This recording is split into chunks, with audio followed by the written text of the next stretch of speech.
గోంగూర పులుసు కూరని ఎలా చేసుకోవాలో ఈ వీడియోలో చూసేద్దాం. దీనికోసం గోంగూరని మొదటగా ఒక 2 సార్లు ఇలా కడిగి పెట్టేసుకొని గిన్నెలోకి తీసుకోవాలి. పచ్చిమిర్చి ఒక 4 ఇలా కట్ చేసుకొని ఇందులో వేసేసుకుందాం. టమాటాలు కూడా ఒక 3 పెద్ద సైజు టమాటాలని 3 వేసేసుకోవాలి. ఇప్పుడు ఇందులోనే టేస్ట్కి సరిపడా కారం, పసుపు, నూనె ఒక 2 స్పూన్ల నూనె వేసుకొని ఒక అర గ్లాస్ అంతా నీళ్లు పోసుకోవాలి ఈ గ్లాస్ తోటి. ఇది టేస్టీగా ఉండాలంటే దీనిలో కొత్తిమీర వేసుకొని ఉడికించుకుందాం. మూత పెట్టి దీన్ని మగ్గించుకోవాలి. ఇప్పుడు ఇందులో పోసిన వాటర్ అంతా పైకి వచ్చేసి ఇలా ఉడుకుతుంది కదా. ఇప్పుడు దీన్ని ఒకసారి కదుపుకోవాలి.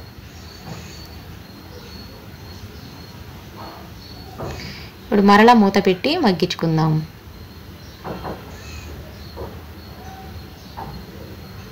వాటర్ అంతా ఇంకిపోయినాయి కదా. ఒక్కసారి ఉప్పు వేసుకొని ఒకసారి కదిపేసుకొని దీన్ని ఇలా మెత్తగా రుబ్బేసుకోవాలి.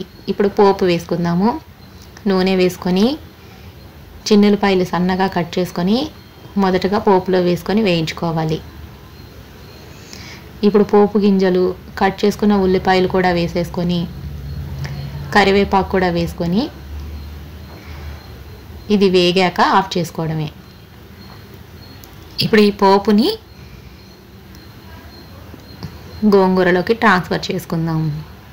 గోంగూర పులుసు కూరని పుల్లగా లేకుండా ఒకసారి ఇలా చేసి చూడండి. పర్ఫెక్ట్ కొలతలతోటి పులుపుగా ఏమీ ఉండదు, చాలా మంచిగా ఉంటుంది. మరి ఆంధ్రుల స్పెషల్ ఈ గోంగూర పులుసు కూరని టేస్టీగా దీన్ని ఇలా నేను చెప్పిన కొలతలతో ట్రై చేసి చూడండి. చాలా బాగుంటుంది రెసిపీ. కలర్ కానీ స్ట్రక్చర్ కానీ చూస్తున్నారు కదా, చూస్తూనే నోట్లో నీళ్ళు ఊరిపోతున్నాయి. చాలా బాగుంది రెసిపీ. ఫస్ట్ టైం నా ఛానల్ని చూస్తున్నట్టయితే సబ్స్క్రైబ్ చేయండి. మరి నా గోంగూర మీకు నచ్చితే ఒక లైక్ చేయండి. వేడి వేడి అన్నంలో ఈరోజైతే నేను ఇలా సర్వ్ చేసేసుకుంటున్నాను. Please like, share, subscribe my channel. Thank you. Thanks for watching.